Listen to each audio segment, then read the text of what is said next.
Că mă sunt alegerile din America.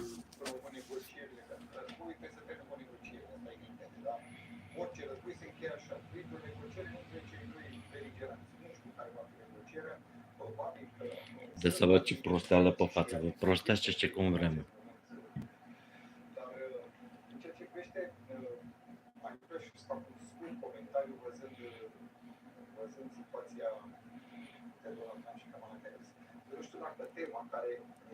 Categoric a fost una dintre cele mai dure, și anume tema migranților. Nu știu cât de mult și ce impact va avea. Am fost inspirat de acea persoană intervievată de Sabrina Preda. Și mi s-a părut o abordare corectă până la urmă. Adică, da, domnule, imigranții să fie... Să dăm și pe sorul de companie în mod gratuit. 10.600 millones de euros. Esta primera respuesta de la primera de las fases de este plan de respuesta inmediata de reconstrucción y de relanzamiento de la comunidad valenciana. El número de militares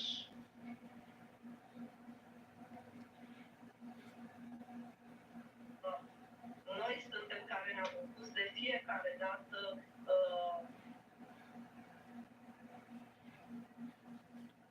a proteja, nu le vor proteja Statele Unite în cazul în care vor fi atacate de Rusia. O altă declarație controversată. Apropo de întrebarea dumneavoastră mai târziu. These events, and actually at the end of Such a hot button issue for the electorate. The final quick question, because what is one of the latest polls saying, and you referenced 2020, the Democrats really had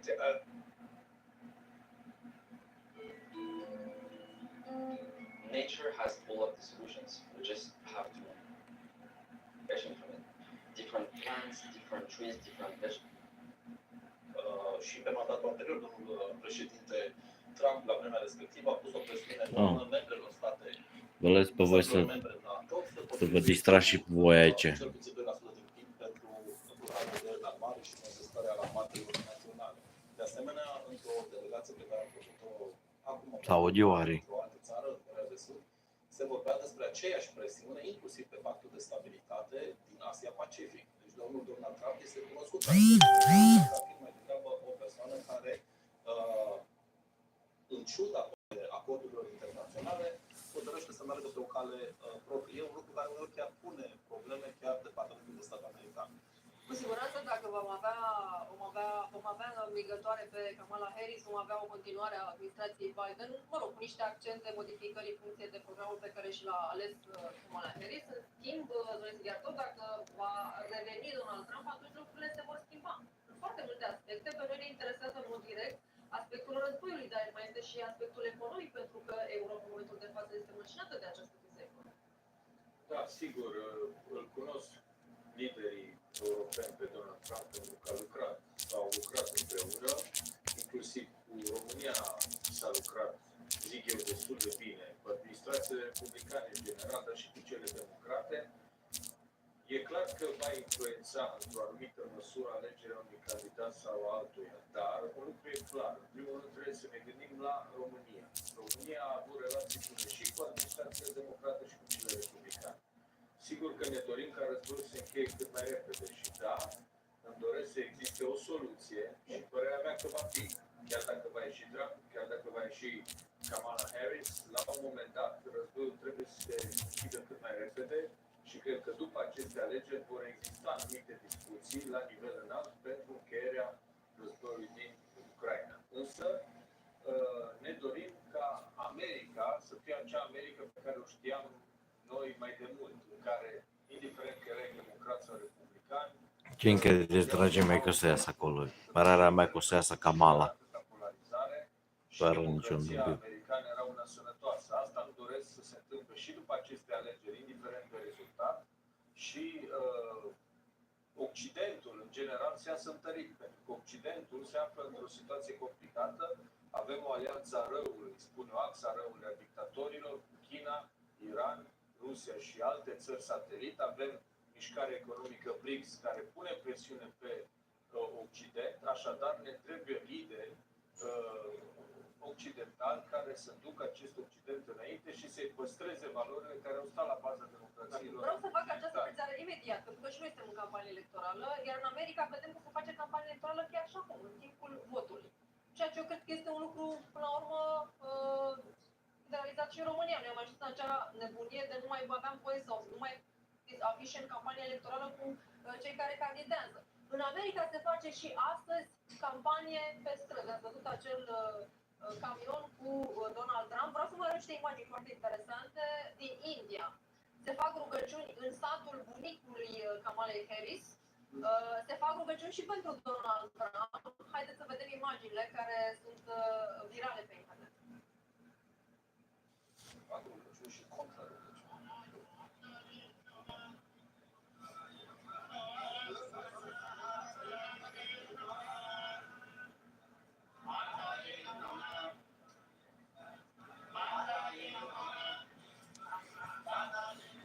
Eu sunt cu Trump.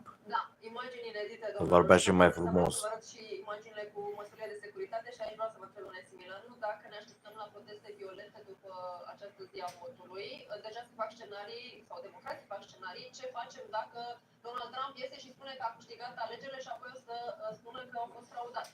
Trebuie să fim foarte atenți. Mâine dimineață vom avea rezultatele finale, probabil că vom mai dura vreo câteva zile sau chiar o săptămână până No, e bloc. Mesajul lui Trump îl vom avea cu siguranță. mesajul îl vom avea. Și este posibil ca, din acest punct de vedere, să avem niște lor de poziție ale unor grupuri, cum au fost și în rândul trecut în 2020. Vreau să punctez o chestie foarte importantă. România are bugetul de 2,5% din PIB. Deci România nu face parte din acele state citate de Donald Trump. Dragii mei, dacă nu vă știți stăpâni și sunt durați, eu vă blochez. Va respecta în totalitate strategia americană de a menține America ca superputere. Deci, S-a discutat și despre destrămarea alianței și așa mai departe, lucruri greu de crezut. din păcate, m-au devenit la o chestie care e neplăcută, lipsa coeziune în Statele Unite, condițiile în care vor ieși foarte apropiați.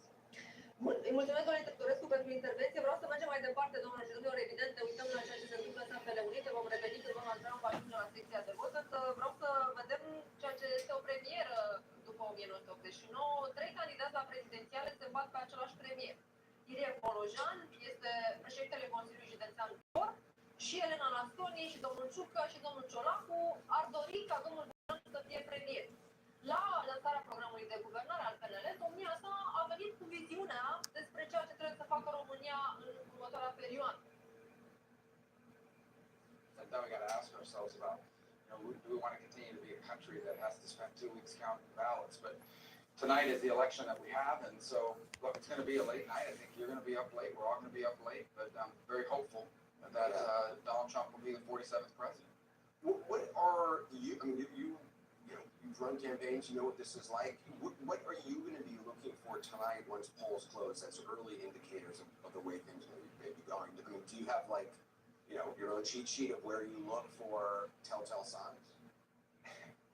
Yeah, it's called Pennsylvania, and obviously, and Salutare. a couple other places like that. But I think one of the Da, things you look ziceți at, cu cine credeți că cine credeți că o să fie acolo? separately, obviously, you've seen Republicans have done better in the pre-election day vote, whether it's through mail or in person. So really, that election day vote is going to be really critical. Do the Republicans have the same margins of Să victory? se Are we președinții. performing at the same levels in terms of turnout and the like that we have in past elections? So far, I mean, not every state is reporting on a hourly basis. I can tell you here in Florida, we see very strong numbers for Republicans. It's not a state a lot of people are focused on anymore. We're not considered a swing state anymore. We're going to be looking for that in other places as well. But, you go into this feeling like we are going into Election Day in a much stronger position than we were in 2020 in terms of the number of votes from our side that are already in. Obviously, we got to see what happens on Election Day. Să dăm We mai don't know how people voted, but micuțoleacă. nowadays, given how polarized things are, party registration is a pretty good indicator of how people plan to vote. We were just hearing Elena Trim talking about the more female voters seem to be going for Vice President Harris. Obviously, that's what the polls have shown. Seems like the former president has really looked at trying to turn out and reach out to lower propensity voters, men, through the Joe Rogan podcast and others. Do you think that has been successful? Do you think that was a smart play under him? It is. I mean, I think one thing we're missing here is that for young men in our country between the ages of 18 and 35 years of age, it's really tough. I mean, the job opportunities are very difficult to find. The sort of things that were previous generations by your mid-20s, that you would have a job that pays you enough to own a home and start a family and begin to save for your future and so forth. It's harder today than it's ever been. Now you have to turn that frustration into a vote and into policy changes that actually make life better for working men in our country. And look, it is a population of voters that's not, they don't follow around political junkies. These are people that every single day are trying to get ahead in life. And you have to turn that frustration into a vote. They go out and take political action. So they put people in office that actually care about what they're facing and will put forward policies and things that help people like that. So I not only do I think it's a smart play politically, I think it's essential for the future of our country that issue be confronted and that issue be solved. And I think that obviously we're going to find out today. Mă uit la știri și văd, I most certainly think President Trump enjoys a tremendous amount of support among younger men in vă our arăt și country. vouă.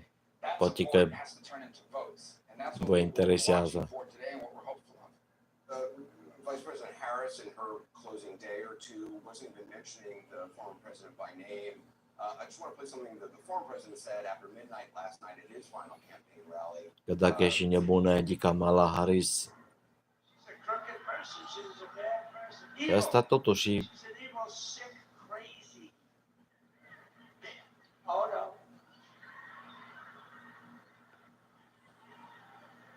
It starts with a B, but I won't say it. I want to say it. He was actually talking about Nancy Pelosi there. Do you wish, obviously there were a lot of people in his campaign who had a very clear idea of what they wanted his closing argument to be, the economy, the border. Are you concerned about some of the tangents he's been going off on the last couple of days? Well, this is a guy that's been called, compared to Adolf Hitler. This is a person whose supporters have been called subhuman garbage and worse, compared to Nazis by major media outlets. So you're going to watch him. He's going to call back. haideți fraților mai mulți. People are running campaigns. Yeah, well, let me tell you something. When you keep being compared, if you call somebody Adolf Hitler, there's really nowhere else to go. That's probably the worst thing you could label anybody. Right, that was his vice president who called me Adolf Hitler. No. That was not. That was the major outlets in this country on the eve of an election comparing his rallies to Nazi rallies, putting up imagery. No, Anderson, put up imagery. Maybe it wasn't your network, although I can point to things in your network that basically just label anything he says as violent rhetoric, including jokes, including things that are clearly off the cuff. But he has a unique communication style, and he's not going to change the day before. But this is a guy that's been subjected to relentless and ruthless attacks against this character, against everything you can imagine. Yeah, he's going to punch back. There's no doubt about it. That's going to happen. So to argue that in the last 24 hours, Kamala Harris hasn't mentioned his name, after you got Oprah Winfrey last night, I don't really care. Celebrities can endorse whoever they want. But last night she said something at a rally about if you don't vote today, you may never get a chance to vote again. Really? Come on. This is silly stuff. Yeah, there's going to be some punchback. You do know that your candidate has been saying that for weeks now about it's the end of America, it's the last election. This is the rhetoric he's been using. I get it. You say Oprah said it. And it was J.D. Vance who called him America's hip. Well, J.D. Vance has already addressed that, and he addressed that in the past as far as he changed his mind and he feels very differently about Donald Trump today. He's his running mate and he's a strong supporter. And so look, there are a lot of people that are going to vote for Donald Trump today that didn't vote for him in 2020, that didn't vote for him in 2016. But you know what they're saying to themselves? When Donald Trump was president, life was more affordable, our country was safer, and it was stronger and more respected in the world. And ultimately, that's what's going to matter. When people go put gas in their car, when people have to pay their bills at the end of the month, they believe they're going to be better off under Donald Trump than they do under a Kamala Harris presidency. And that's what's going to matter on a daily basis. It's going to matter for the future of our country. There is no doubt. Both sides are saying that this is a definitional election that's going to determine the future of our country. I agree. That's one thing we can all agree on. And so let's go out and vote today and make our choice. We're blessed to be able to make that choice at the ballot box. And I strongly believe that our country is going to be better off, not just over the next 4 years, but for future American generations if Donald Trump is elected the 47th President of the United States. Listen, Marco Rubio, I appreciate your time. Thank you. All right, thank you. All right, stay with CNN. Our special coverage, Election Day in America, continues. No, dragii mei, vedem ce se mai întâmplă. Am vrut să vedeți și voi așa. Doamne ajută. Revenim.